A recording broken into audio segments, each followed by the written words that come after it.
You know, back when I was in the academy, we would follow every toast with a song.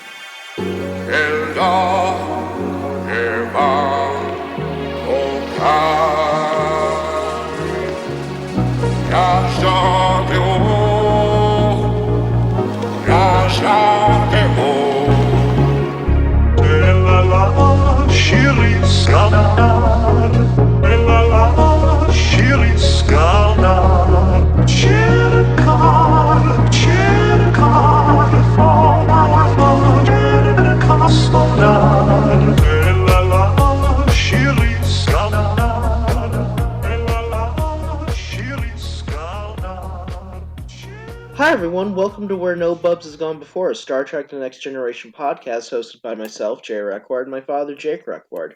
We're recording this for the benefit of my son, Ben, but we know there's so many great Star Trek fans out there, we're releasing all of these for free out on YouTube. How are you doing tonight, Jake? I'm good, Jay, and you? I'm doing pretty well. We are reviewing Star Trek The Next Generation, Season 3, Episode 15, Yesterday's Enterprise, which debuted on February 19th, 1990. We have to make a note for people at home. We've been getting some of the dates wrong going back to Episode 10, but we are in the 90s now. Yes. So, the last episode that we covered was a matter of perspective. In Right. my opinion, not a very good episode. Structurally has a lot of issues, leaves a lot of things very open-ended, and I feel so far in terms of what we've seen this season in Star Trek: The Next Generation, that was that was probably the worst episode of the season, and in my opinion, one of the worst episodes of the entire show. Inversely, yesterday's Enterprise, I think, is narratively tight and dynamic. I think it's beautifully acted. I think it is one of visually the most arresting episodes of Star Trek: The Next Generation we've ever seen, and I I really think when I stop and think about how good this episode is, it's really up there in terms of not only a great piece of Star Trek, but a great piece of TV. Like it's a very very good episode. What did Yes. you think about it? I think it's very good, and I think I don't know, in terms of our discussion of it tonight, it might be simple because I think isn't this the first one Well, I think where we've really had something to do with time travel, change of the timeline, and that sort of thing. I think that there's a lot of complicated topics to discuss tonight. That will Good. be I'm glad. a I'm glad lot you of identified them. Go ahead. that will be a lot of fun to look at. Sure. But yes, I do think that for the most part, what we will be dealing with will be the discussion of time. Right. So a lot of this, of course, will be a theoretical discussion that will Yes. definitely flout science multiple times. But either way, I think I think that we should explore some of the background of the episode before we actually get into it itself. Yes. For So sure. there was an actual writer strike going on at this time, Ah. and this episode was actually kind of written in 3 days, and a lot of the people who were behind it didn't think that it was actually going to turn out very well. It actually went through multiple different versions, including one where Guinan is not a part of it, and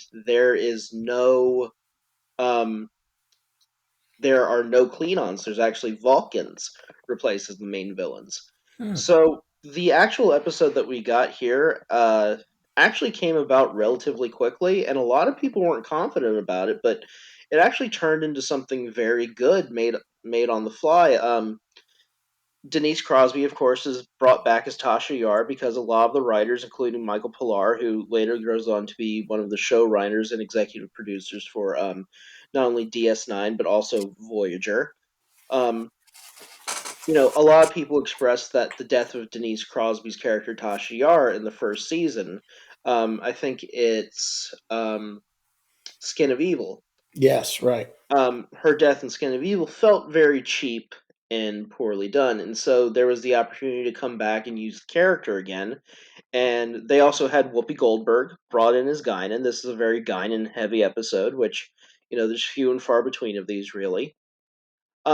But this, I think that this episode, if you look at some of the history behind it and the writing, it's really a lot of like lucky things coming together to produce a really good story. So let's just jump right into what's going on. The episode actually opens up in 10 forward with Worf is sitting alone when Guinan comes over to his table and hands him a glass of prune juice. He tries it and is extremely surprised to find how good it tastes and exclaims that it's a warrior's drink. Right. This is interesting because most of the shows of the series have opened up with either a captain's log or some sort of declaration of what's going on in terms of the actual storyline itself. This is actually a very casual moment where, Worf and Guinan are just having kind of a regular conversation about things on the ship. There's actually a little bit of flirtation to it and a little bit of comedy. Right. I think Michael Dorn's always a fine actor, but this is one of the few scenes that he's in, uh, because Worf will disappear later on in the episode for, I think, very good reasons. But, I was just wondering, do you have any reflections on the interaction here between Worf and Guinan and just kind of the opening of 10 Forward itself instead of our typical mission opening? No, I thought it was a good, kind of uh, uh, um, just informal conversation going on between Worf and Guinan, and I thought that Guinan giving him prune juice and Worf saying it's a warrior's drink was kind of funny, and then it segues right into the time rift, the time displacement Right. that moves into the story very quickly. Then, Right. And out of this time displacement comes the long lost Enterprise C, which immediately shifts the entire. Well, it. So we're going to get into the discussion of time here. The actual transition itself seems to be in question in terms of what actually happens to initiate the shift between, I guess, what we're going to call the Prime Universe and what I will call the Yesterday Universe for mm-hmm. this episode. Okay, So right, we'll use those terms Prime and Yesterday to, keep the audience engaged in terms of where we are. sure, Um, so it seems like when Worf gets to the bridge, because, the Enterprise has detected this time rift, the Enterprise C shows up, and the moment they pass through this hole or portal in space, there's some sort of shift in the Prime universe to where it is transitioned to the Yesterday universe. And in the Yesterday universe, several key things have happened that I'm going to list for the audience. And Dad, stop me if I'm missing anything or you need me to add anything. okay, go ahead. Um, 22 years ago, the Enterprise C was called to Narendra 3, which was a Klingon outpost that was attacked by the Romulans. In the process of the battle with the Enterprise C, somehow a temporal rift was opened and the Enterprise C was thrown into it. Because of the lack of the presence of the Enterprise C at Narendra 3, the Romulans are able to destroy Narendra 3 and effectively. They aren't really clear about how this leads to a greater war with the Federation, but we learn along the way that during this process, the Federation and the Klingon Empire were in the middle of peace treaty negotiations, which I think is to assume that they were having the Kittimer discussions around the same time of Undiscovered Country, Star Trek Six. Hmm. So I think that that's what's being directly referenced here. So without the rescue of the Enterprise C at Narendra 3, the Klingons have and the Empire, the Klingon Empire and the Federation ultimately failed to come to a peace treaty. And in that 20-year period between the disappearance of the Enterprise C and now in the Yesterday universe, Um, the Starfleet and the Klingons have been in a horrific, costly war that has really changed the universe. The first thing that we notice is that it seems the Federation is losing this war very badly. They've lost large portions of the Alpha Quadrant to the Klingons. At one point, Picard even says that they are very not far from defeat, and the cost of surrender would be high. I know just from reading other sources of Star Trek lore that when Klingons capture their enemies, most of the time they were consigned to enslavement or immediate death. So there's no there's no happy end for a surrender for the Federation. Well, one comment and question. It sounds like with the Enterprise C coming through the rift and not being there to help the Yes. Klingons at November 3, that the Federation ends up being at war with both the Klingon Empire and the Romulan Star Empire. So they're not very clear. It seems like the main aggressors between the Federation of the Yesterday universe are the Klingons. It's very clear that the Romulans were involved at the incident at Narendra 3, but afterwards there's no real indication that like the Romulans themselves are still involved in any sort of war between the Federation and the Klingons. Mm-hmm. Is that understandable? Yeah, that I mean that I don't think that, again, it's one of those issues where you have 45 minutes to do the show and you just can't cover all the details, Well, correct. probably. But I also think that it speaks to a world building thing that rarely ever gets touched on in the show. You and I have watched a lot of episodes of this now where when the Romulans are involved, they're either this close to being at war with the Federation or they're involved in some way with agitating the Klingons. Um, it's very clear that the Romulans have a agenda at hand to destabilize the Alpha Quadrant, especially between the Federation and Klingons as allies. So, this has been going on for 22, decades upon decades upon decades. It seems to me at this point, the fact that we're still warring with the Klingons and that the Klingons and the Federation haven't ever joined together in a storyline to actually go after the Romulans seems to me to be kind of a plot hole that I'm always curious about. Um, just because, like, we have so many storylines now of the Romulans trying to interfere in this relationship. I mean, Do you have any? well, just Sorry, go. one comment I think that's interesting that just Absolutely. demonstrates how the shift from the Prime universe back to the yesterday's universe is that when the star date is given, it's very unusual Right. and different because it says military log combat date, and then it Four, gives three, five, four six. Yeah. four three Sorry. Do you, four four three five six 5.2. So that's interesting. And then the other question I had, which I think you'll get to or you might discuss now, is why does Worf disappear in the yesterday universe?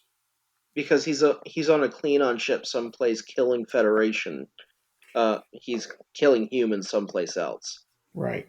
So, like, Worf is a very interesting character in all this because his parents were killed at Kittimer by the Romulans.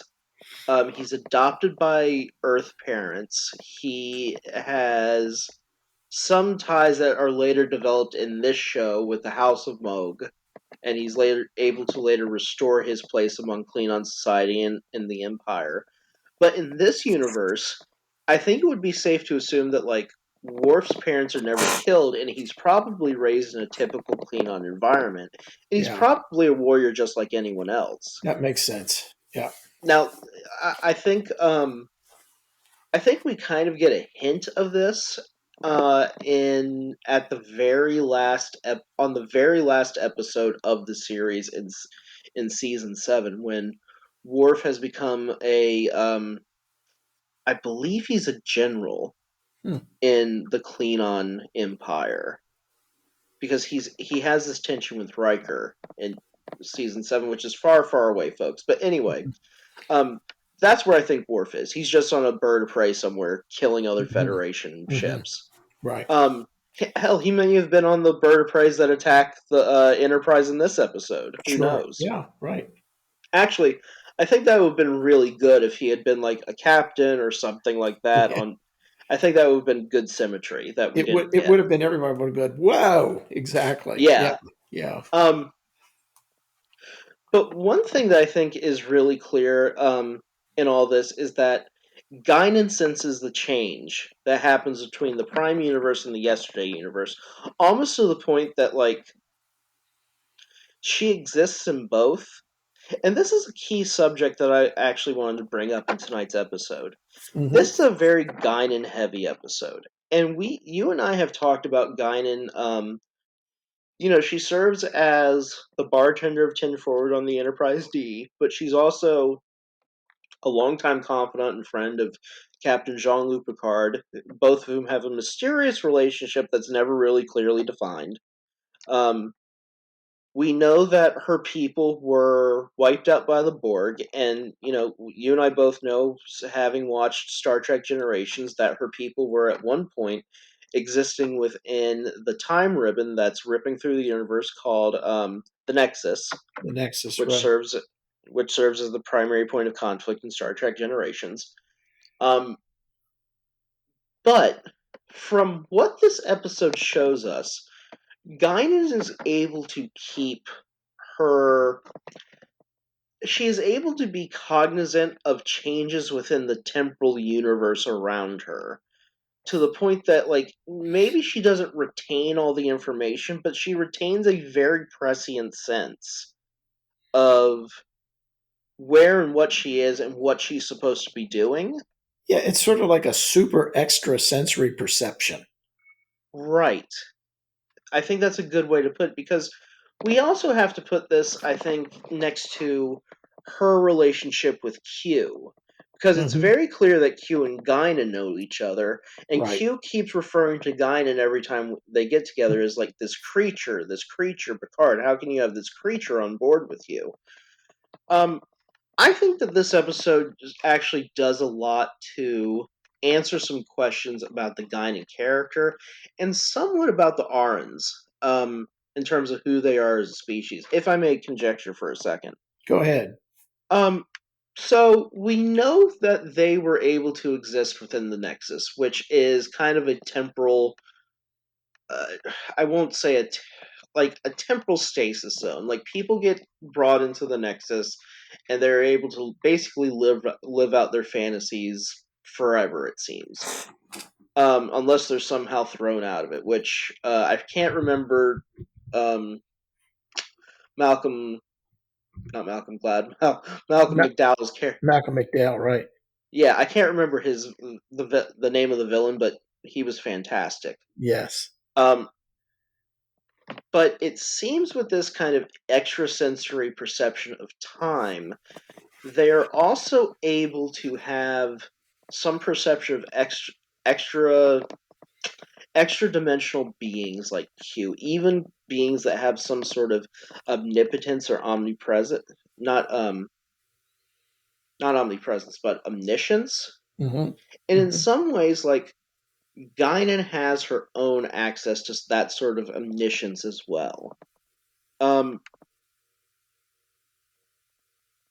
I think the interesting thing that we're never going to really get answered, and maybe we'll get answered, it'll be answered in the next Picard season, because we know that Whoopi Goldberg's going to be coming back for it, and it's also a Mm-hmm. Q is Q's Mm-hmm. character, played by John Delancey, will also be a focal point in it. I think that we are dealing with a being that is able to somehow physically navigate, or at least exist, in multiple points within a multiverse, in a Mm-hmm. way. Mm-hmm. Um, and this is going to get to the actual crux of what I think happens in this episode. So,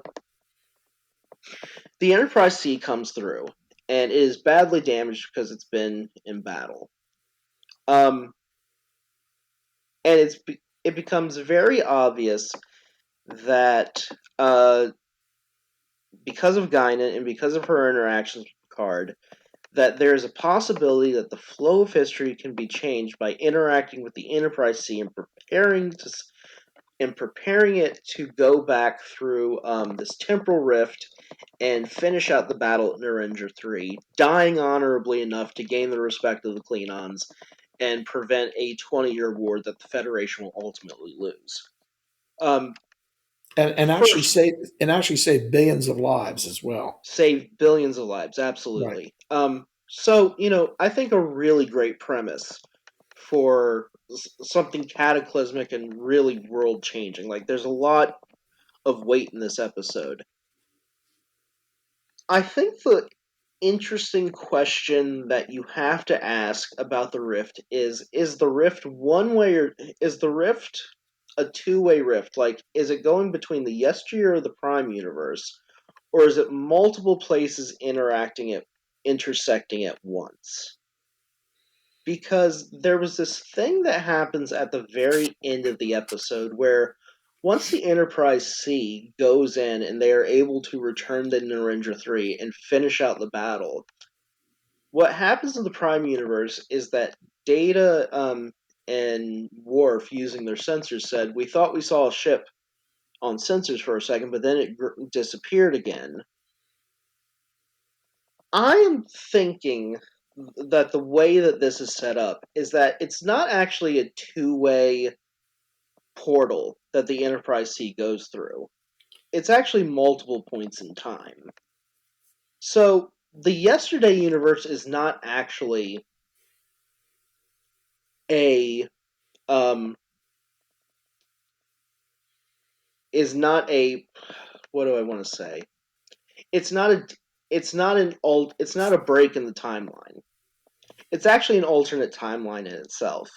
Well, here's a comment: is that at one point, before Captain Garrett of the Enterprise C is killed, she Yes. says, "Well, Picard, maybe you should come back through the rift with us because there's 22 years of additional technology, weapons technology, and you could turn the tide at Novendra 3." And Right. Picard thinks about that and says, "No, I don't want to do that because of what, Guinan, the great trust that he has in Guinan's perceptions of things. He knows she's telling him that things aren't right. They're just not, Yes. they're not as they should be." So Picard realizes based upon the information, the perception that Guinan shares with him, and Guinan has no hard data at all, to Right. present to Picard about this. Picard realizes that what really needs to happen is the Enterprise C needs to go back to the Rift. But the fact that Garrett brings up the possibility of the D going through, maybe it is two-way, but then it gets back to what you said that it's sort of and this gets into the whole time thing. Is it a split, or and this brings in a different Star Trek story, but in the first Star Trek movie with Chris Mm-hmm. Pine and you know Mm-hmm. um, Pinto and so forth, it's very clear that what happens there with um, Yes. who's the Romulan guy? What's his name? Uh, Oh, uh, Nero. Nero and Spock and so forth. That there is alternate timelines, and Spock actually, since he comes through a time rift, after Nero Yes. goes through the time rift, that Spock ends up existing at different ages in the altered timeline. So and Yes. and that sort of fits with how this episode is working. Well, it also fits with some interesting ideas about like the mirror universe, which is seen in the original series. Do you remember the mirror universe? It's the one where Spock has a goatee and Oh, Kirk tries to be a again, it's tyrant. another thing where it's a very militaristic Yes. federation. Yes, right. Well, the interesting thing about the yesterday universe here in the next generation is that originally when I first saw this, one of the things that caught me, I was like, well, why isn't this a universe where it's like the tyrannical federate the I think they're called like the Imperium in the mirror mirror Yeah, universe. yeah. In the Why? original series, yeah, Yes, in the right, original series. right. I found it interesting that the writers didn't go and rely on that universe to kind of flesh out this story. That they went with a completely different scenario in itself, where it seems like the Federation at some point was the Federation that we see in the Prime universe. You know, they're interested in space exploration. They're in scientific advancement. They're trying to create peace in the galaxy. It seems like this one has lost that mission along the way with this war with the Klingons, and that they're just beaten down and worn out. Like it's not even so. This is kind of what I was getting at. So I think people think the moment the Enterprise C goes through the time portal in the Prime universe, there's this break.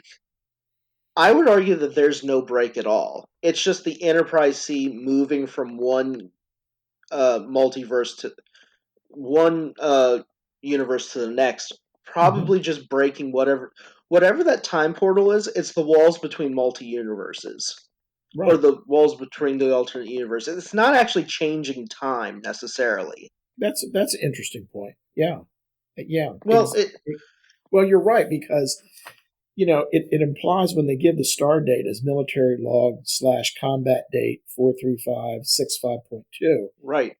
that date would be just regular star date if it was in the if we were just talking about the prime universe, probably. Yes. Yes. One thing too that I think is interesting, and Captain Rachel Garrett, who is played by, oh god, she was really great too. Um,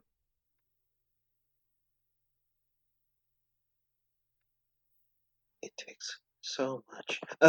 Trisha O'Neill plays Rachel Garrett, Hmm. and I also want to mention Lieutenant Richard Castillo is played by Christopher McDonald, who's also a great Hmm. actor. We'll Hmm. talk about him in a sec, but um, one thing that Garrett notices is that and one thing that Yar and Castillo talk about is that the technology that has occurred in the yesterday universe has really not advanced in terms of like warp or exploration technology or even medical technology.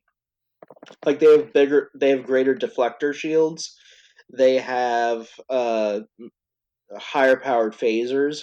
It seems at one point like a lot of the technological advancement and research went into just militarizing Hmm. the entire fleet, because one thing that you noted in your notes is that the this new Enterprise D, which is Captain Picard deems as a battleship, can Hmm. now carry 6,000 Federation Right. troops, Yes. which Exactly. means it's probably a little bit bigger than the one that we actually see in the Prime universe. Or, well, if it's not the same, it could be configured because it could have a lot, True. it could have decks and larger cargo holds where they could just put, house Smaller masses, quarters. yeah, smaller quarters, or just take, it's sort of like, our amphibious carriers that carry Marines now. They just Right. pack them in there and so on. Right. One thing that I also wanted to note, I think one thing that is very good about this episode is that they do a lot in the Yesterday universe to change people's personalities in very key ways. Um, Picard and Riker have a much more antagonistic relationship, but I Mhm. think that's because they don't have a relationship that's brought together by their mutual love of space exploration. These are two people that have been forced into working together during a war, and It's just a simple, it's primarily a military relationship rather than right. explorers and scientists and so on. Right. And one person that I want to note in terms of how much his character's changed in the Yesterday universe is Patrick Stewart's performance of Captain Picard. So one thing that I think, uh, you know, the key thing about Captain Picard in the Prime Universe, I think, that draws us to him is his passion and his deep commitment to the betterment Hmm. of himself and the people around him, but with the idea that that is a real possibility. The Picard of the Yesterday universe, I think, is incredibly hard and incredibly short. The passion's been taken out of this man, and there's this one scene that I keep going back to, and I actually stopped and watched it twice during the every time that I watched this episode to prepare for this episode, I would stop and watch the scene twice. The when Tasha Yar finally decides that she is going to join the crew of the Enterprise C on what is essentially going to be a suicide run back through the time loop. Um, she has this passionate conversation with Card where she says, I've talked to the Guinan of of the Yesterday universe, of the Yesteryear universe, who Guinan, being aware of the Prime universe, immediately realizes something's wrong because she sees Tasha Yar, and she didn't know Tasha Yar in the Prime universe, but she knows if this person's here, something's wrong. Right. Yes. Um, and she and Tasha and Guinan later have an interaction where Guinan says, "Well, the Tasha that I was told about died this very senseless death, and I actually never met her." And Tasha, I think, this really is a wonderful episode for Denise Crosby, both as Well, an because actress. Tasha almost has a similar, you know, trans-dimensional, trans-universe Right. realization. She has the same super ESP that Almost, yes. Guinan has once Guinan points, kind of gives her a hint of what is going on. Which is a very interesting thing when we talk about, this kind of this alternate universe theory. Like, if if Tasha Yar lived in this universe, why does she feel like she doesn't belong here in the Yesterday universe? Hmm. Why? It's just a very interesting question. But getting to the scene where she finally asks Picard to um, transfer over to the Enterprise C so she can go through the time rift and take part in the final battle at Narendra 3, she has this beautiful monologue where she talks about, she understands putting on the uniform brings about these risks, and that, she understands that in this other universe she died the senseless death that had no meaning, and as a Starfleet officer, she wants the opportunity to serve in a way that's above and beyond and give her death something deeper than what I think the showrunners gave her in the first season, Right. obviously. Sure. Um, to me, it's beautiful because I think it speaks to. I think every Star Trek show in some way is talking about what humans can be in the future, and I think in some ways we all want to be Star Trek. I mean, we all want to be Starfleet officers. Like, we want to be the best of Sure. ourselves. And the other thing that's interesting, the dynamic with Tasha showing up here is the not just sexual attraction, but just almost a spiritual attraction that occurs Yes. between Castillo and Tasha. Well, I think that one of the I mean, it's beautiful all that things. both for both of them. It's sort of like love at first sight, really. Yeah, and it's beautifully, beautifully done, It and it is. doesn't have. And I think that you were right in framing it the way you did. Like, it really goes beyond the simplicity of physical attraction or sexual Right. attraction. There, um, Denise Crosby and Christopher McDonald, I think, have this real instant chemistry They do. with each other that They do it they're. very well. Yes. I think that those two kind of speak to what Roddenberry or what the writers of Star Trek want us to be in the future. They want us to be brave. And they want us to be brave. Like, the beautiful thing for me of what Tasha does is, you don't have to go onto that ship. You don't have to sacrifice your life. You don't have to do any of that. It's a few more minutes or a few more seconds, but you don't have to risk yourself. But you're risking yourself for something so much bigger and better. On the slight possibility, Dad, that there's no guarantee that going back through the time rift that the Enterprise C actually fixes anything. And I would argue with this alternate universe that they don't fix anything. Um, but the point I do want to make is that, she has this impassioned speech about what it means to be a Starfleet officer and wanting to give meaning to that. And right before Picard gives her the permission, like she says thank you, and as she leaves, Patrick Stewart just kind of like stares off into the distance with this, what they call a 1,000-yard stare, if you know what I'm Yeah, talking about. sure. Like Yeah. he's very obviously shell shocked, and I think the performance Patrick Stewart gives as Picard in this episode, as this kind of worn down, militaristic soldier Jean-Luc Picard, is truly brilliant in just some of the real subtleties that it has. Hmm. Because I think Riker is still Riker in this episode. Data is still Data. Geordi is still Geordi. The only one who makes a real big shift besides Tasha Yar and Guinan, just because they both know what's going on, Hmm. really is Jean-Luc Picard. And uh, Patrick Stewart, I just think, does this brilliantly here. He really helps pull the episode together in many Right, and ways. and Picard ends up sort of knowing what's going on because of his trust and Yes. faith in Guinan.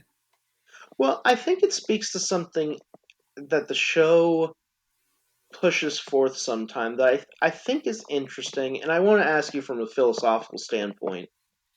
You know, it doesn't matter if it's the Prime universe or the Yesterday universe, or possibly and I'll bring Spock into this from the Mirror universe in the original series. Even Spock in the original series had a sense of honor and decency and a realization that like the Imperium that he was existing in was not good. Picard, even in the Yesterday universe, has this sense that like fighting for a better future is still worthy of doing, just like the Prime universe Picard does. Do you think who we are intrinsically, in terms of our character, um, do you think that exists outside of? And this is a big, big question. Do you think who we are exists outside of time and space, and that like the good person that you might be in, let's say, universe 1 is the person you could still be in universe 2 or 3 or 4 or 5 or 6? Hmm, that's Or very do you heavy. think if you get to universe 7, like there's just a Jake Requard who's just, Adolf Hitler or Pol Pot or The thing that comes into mind, it gets into, what is the essence of our being?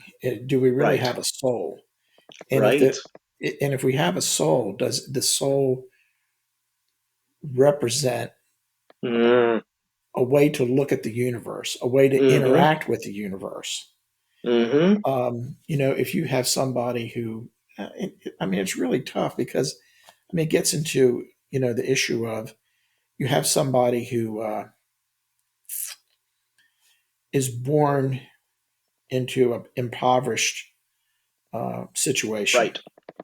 and I'm glad you're going here. I was and going to and bring this up. and they get into criminal activity, or they get into dependence on drugs and so forth, and they steal and rob to support their drug habit. Um, it kind of gets into the question of how much of the way a person behaves is genetics versus environment. Nature versus nurture. Yes. Well, So, I think the question that I'm asking, if I may interrupt for a second, just yeah, to go ahead. sharpen things, um, do you think?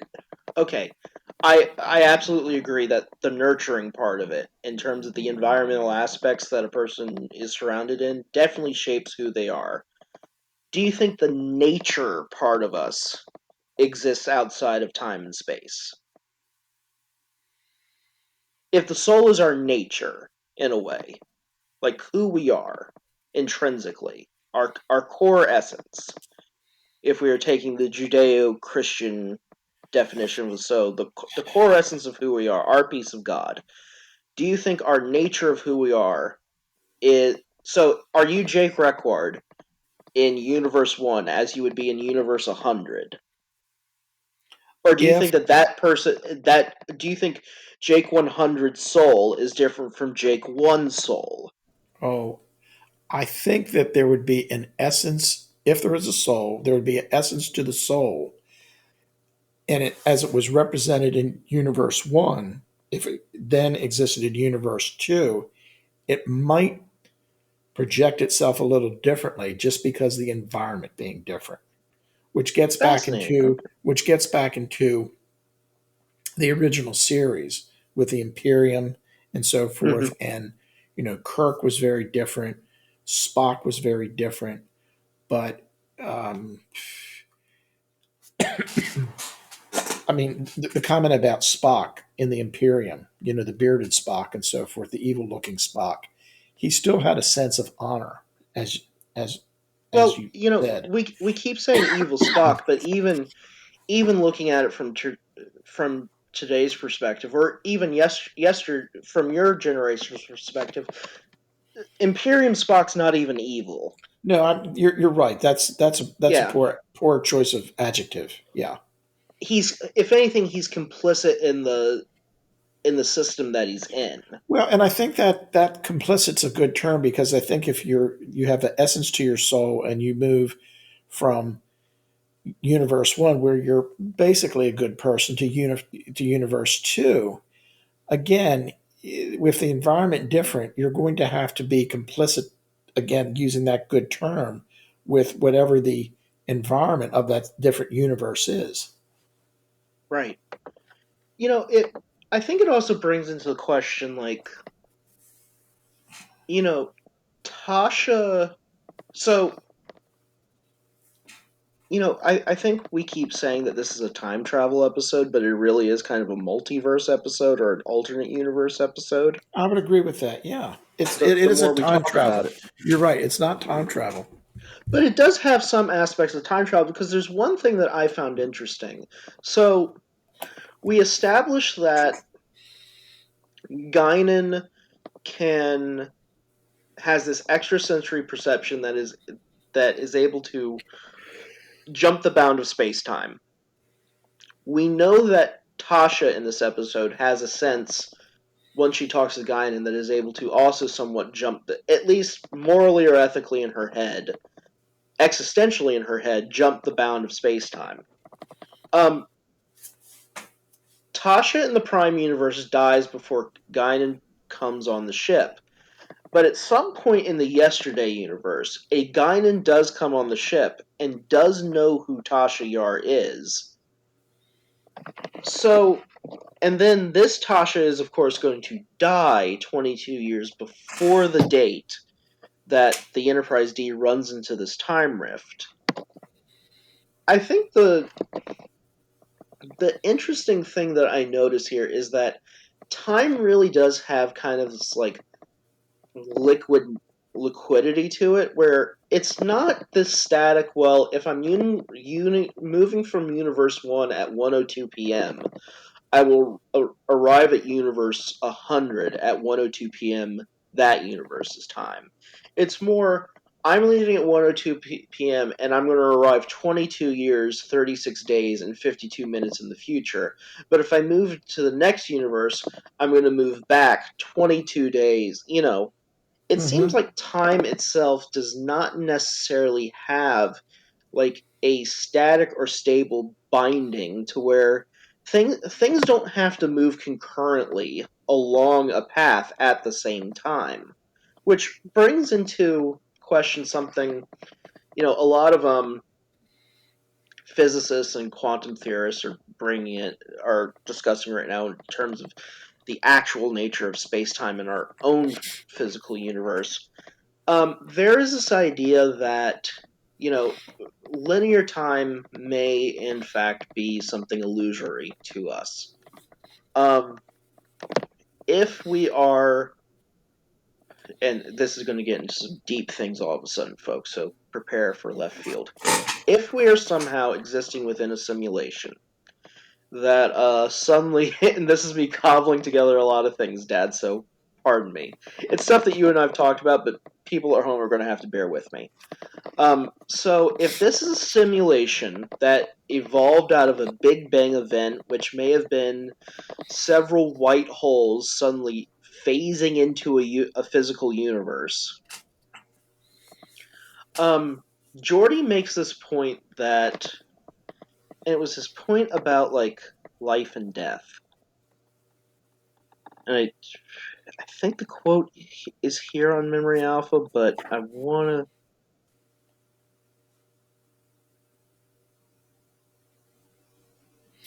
Yeah, I remember what he said about that. I can't remember the exact words he used though. Here, I think it might be in.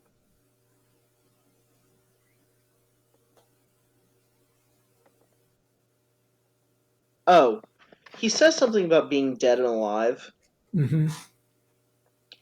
And I find this interesting because the question. So one thing that we're now discussing. Well, they're now discussing in quantum physics and quantum mechanics is the Mm. idea that time is happening all at once, and it's not just like this is going to be tough. It's not just that this we're doing this at 10:03 p.m. on November 26, 2021. If you're listening to this right now, you are taking part in a moment in time where Jake and I are sitting down to have a discussion. You're listening to a recording. Um, in many ways, someone would argue in quantum mechanics that the recording that you are listening to is still happening, and not in the funny, oh ha ha ha, I get it. We recorded this, so now we can listen to it for all time. Like, no, Dad and I are still having this conversation somewhere, someplace in a multiverse where we are doing everything over and over and over again. And basically, every moment that was, every moment that is, and every moment that will be already exists, is existing, and will probably exist in perpetuity. If that makes any sense. Until it And if you believe in the idea that there's multiple universes and that there's a big question of do universes die or do they fade out or what happens to them when a great galactic heat death occurs. Um, there's this big question of like what does it mean to be dead and what does it mean to be alive? And I think that all of this kind of gets thrown out the window um, when we talk about space and time, and if we get into the real nitty gritty of what we don't know when it comes to this subject, I think when we talk about human things like life and death, Dad, I don't know. Do you think I'm going too far here, or No, does this because I become much more difficult? it's extremely difficult to wrap your mind around. But I was going to say, if he was still alive, we could have a guest come in and have Professor Stephen Hawking comment about all of this because he I Right, think he talked a lot about this. Time was a big thing with him. right. The other thing that I make you think when the past, the present, the future all exist at the same time. Um, if you were talking to John Calvin and the Calvinist in terms of Mm. predestination, would they say, "Aha"? So you're using quantum physics to support our religious concept of predestination, which is Well, which is really more about who gets saved and who doesn't. But I think a lot of Presbyterians think that things happen because they're supposed to happen that way. well. So, so, wow, you opened up a can of worms, but we're here to open up these cans of worms. So it's interesting that you bring up predestination versus free will because what Tasha does here, if you really believe that like all these things are said at once and they're all happening at once, and you brought up predestination and you brought up John Calvin and you summed that up so well. Thank you because it's so hard to verbalize this next part, but if everything is happening at all times, past, present, and future, at once, forever, in perpetuity, um, in some ways, everything is predestined, but on one hand, that means that every choice that can be made is predestined. So there's a universe where in the Yesterday universe, Tasha volunteers to go back on the Enterprise C and fight the Battle of Narendra 3. There is another Yesterday universe, let's call it Yesterday 1A, where Natasha does not volunteer to do that. In some ways, this brings up the question, okay, if there's a universe where she says yes, but there's a universe that she says Hmm. no, does that mean both of those are predestined? Or does that mean free will does exist in a way? Based on what you said that you could have, one and one A.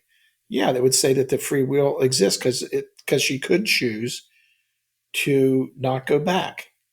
But this is where it gets hard.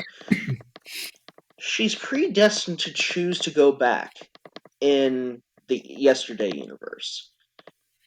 But if she's predestined not to go back in the Yesterday A universe, what does that mean when it comes to the question of free will? Like, who is making a free choice here? Is there a free choice being made, or is it just a series of permutations? Well, and then you have the other variable that's thrown in that you've got Guinan, who has Right. influenced Tasha, Absolutely. and because Guinan is this, person who has the super extrasensory perception that you know can sense things in different universes. Well, I think this brings into question something really important that we've kind of touched on when it comes to Q, and we've touched on it a little bit when it comes to Guinan.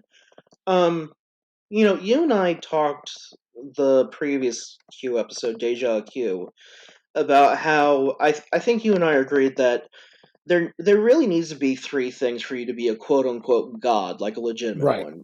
Yes. Omnipotence, omniscience, and omnipresence. Um, Guinan doesn't have omnipotence. Guinan doesn't have complete omniscience because she doesn't know it. She knows Tasha Yar, but she doesn't know Tasha Yar. You know what I mean? Um, but she does have some sort of omnipresence about her, where she is able to be present in these multiple alternate Hmm. universes or multiple Hmm. timelines. What? So I think the question of free will and predestination, Dad, if you would allow me, comes down to this idea of like game theory and having a rule set. Like if you have a rule set that says you only have two choices. You can either do A or B. Um, Technically, like you don't really have free will. You just have A or B. You have the predestined choice of A, the predestined choice of B. But if you have a game that says you can make up your own choices, This is a good point. like you have the first game that I told you about that's A or B, that is a limited game. There's only so many ways you can play it, and there's only so many rules. The other game, where you can make your own choices, is an infinite game, and that can be played in perpetuity forever. Guinan doesn't play with the rule set of the first one, A or B. It seems with her ability to be omnipresent in multiple timelines and multiple universes at various points in time, it seems like she actually has the ability to make the free will to or the free will to actually walk into Picard's office on the deck of the Yesterday Enterprise and say, hey, there's something really wrong here, and I think that you should make these sets of decisions to change things. I think there's a question now, like, what is free will for Tasha Yar, or the rest of us regular humans, versus free will for a being like Guinan? And what does that mean in terms of a larger ramifications of living in a universe with creatures that possibly have these abilities? And the same attributes would accrue to some a being like Q as well. Absolutely. Well, I think it. And we saw through Vu that Deja Q, that like Q could have his power stripped from him and he can be made mortal. We've seen. I don't know if you've gotten to the Voyager episode yet, where like they've gone to the continuum. Um, Yes, I've seen that. yes. Right. Is that the one where Q has to advocate for the Q that wants to commit suicide? Well, there's that one, and there was one also where there was a civil war within the Q continuum. Right.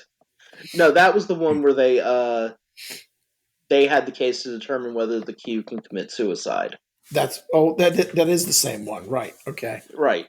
yeah, yeah. So, like, touching on that episode for a second, isn't that fascinating that these omnipotent, omniscient beings can actually kill each other, imprison each other, do things that we can do to each other, but Hmm. they're working on a completely different rule set from us? Different rule set, different plane of existence. Yes. But it does bring up the question, like, okay, how much will if beings like this exist in the universe, how do we interact with them? How do we can we it seems very unlikely that we can ever control a being or a series of beings or a continuum like the Q. Like I don't think the Federation can go to war with the Q continuum tomorrow and win, No. obviously. No. Right. Um but how do you interact with these kind of beings in a universe like this? Like, what happens if we, in our real world, ever run into someone like this? Or someone like Guinan who can do these certain things? Like, what do you think that we would do or interact? Or how do you think that we end up interacting with them? It'd probably take us a while to figure out just what their capabilities were. Right. Um, Well, what they Guinan, I what they, think, would be an yeah. I think Guinan would be an easier relationship to have. Oh, Ghana would definitely be an easier relationship to have because she's presented in Next Generation is, a human with great listening capability and great sensory of what is Hmm. going on. So I think getting back to the actual story itself, when when the Enterprise C finally goes through the time rift, we have this really climactic end to the show where the Enterprise D has to hold off, I think, like five different Klingon ships Oh yeah, they're going in down. this amazing battle, and Yeah, I think it's a Riker, really well put together. Riker's been killed. Can I say something? And I wanted to Yeah. see if you noticed this. Is this not one of the most violent and gory episodes that you've ever seen? Oh yeah. I mean, it was very graphic to see how that piece of large shrapnel killed Great, Captain Captain Garrett, Garrett. and the same thing with the big shrapnel wound to Riker's neck. Yes. So a lot of people don't know this. There was supposed to be a scene where Crusher gets decapitated in this episode. Oh my.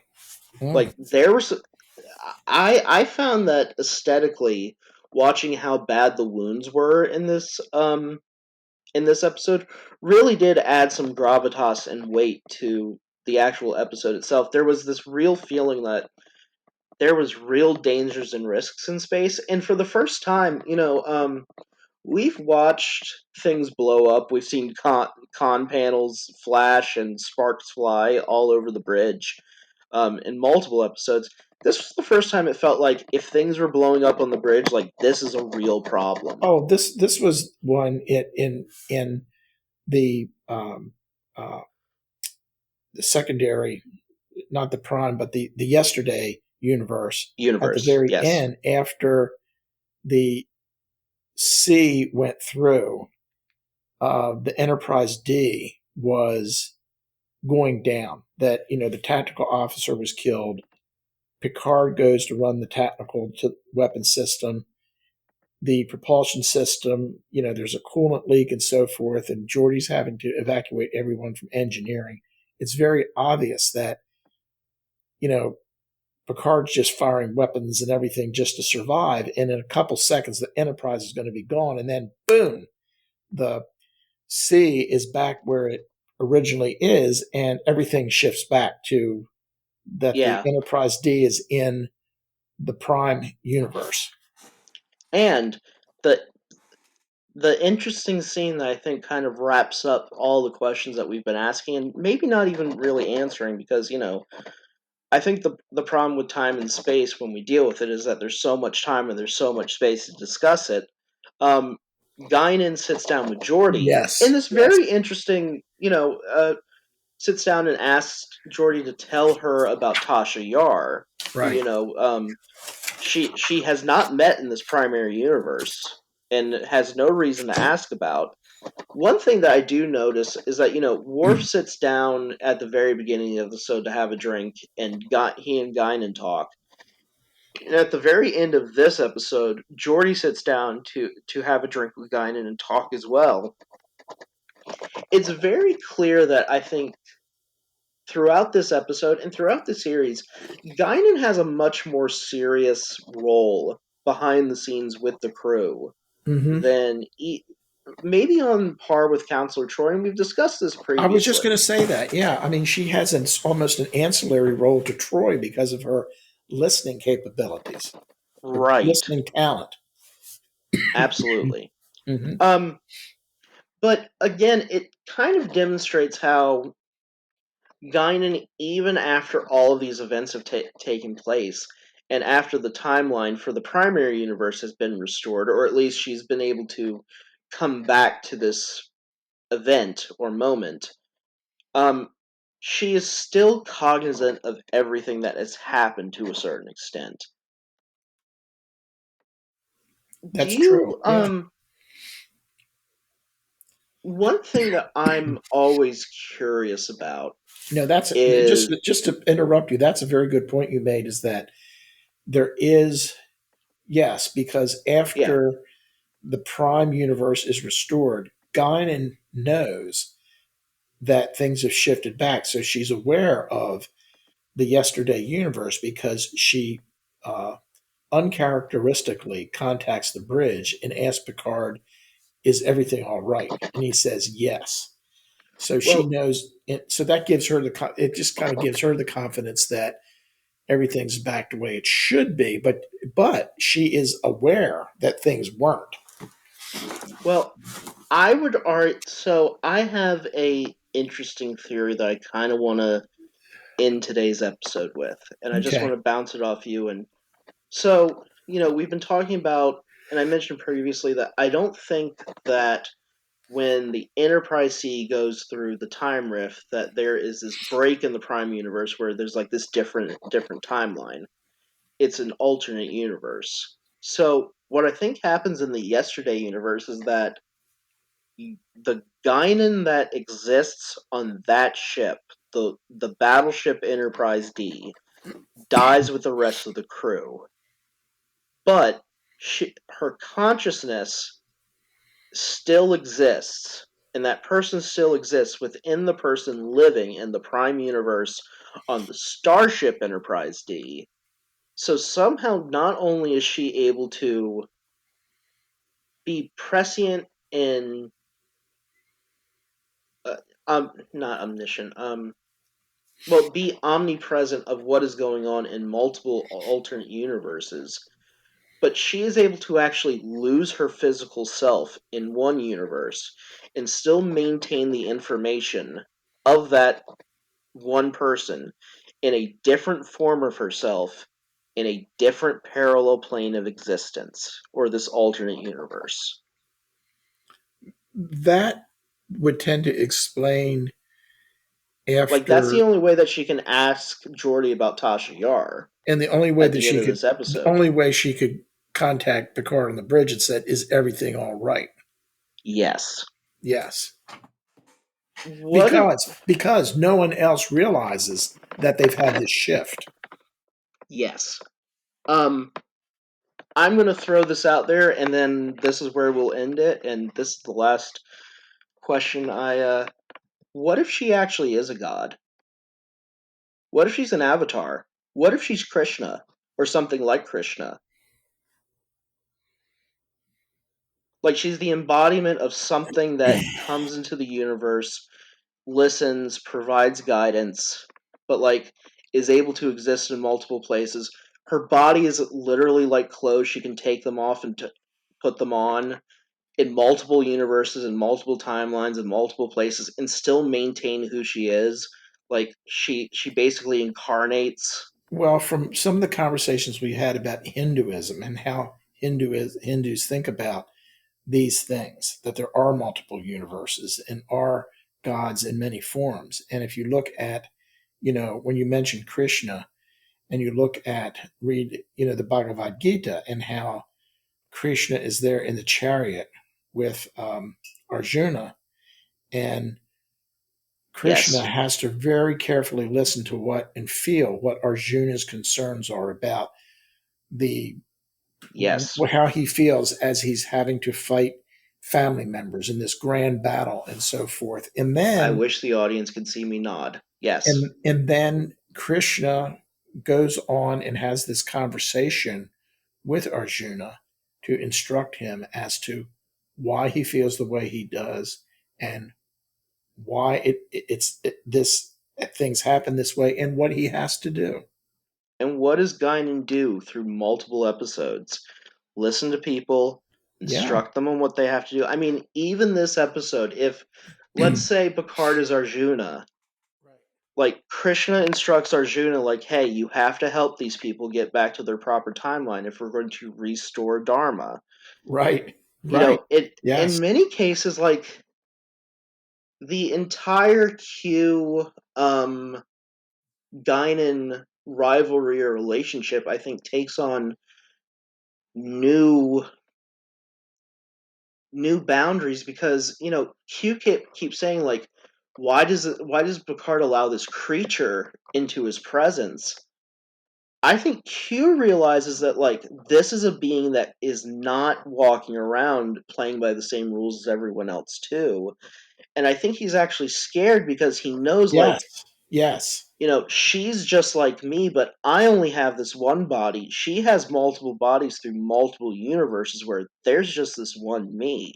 I can pop out from here, here, and the other, but wherever I go, she's still there. Right. Yeah. Like, Guinan might be an omnipresent being that I think we've been missing out on for, all these decades.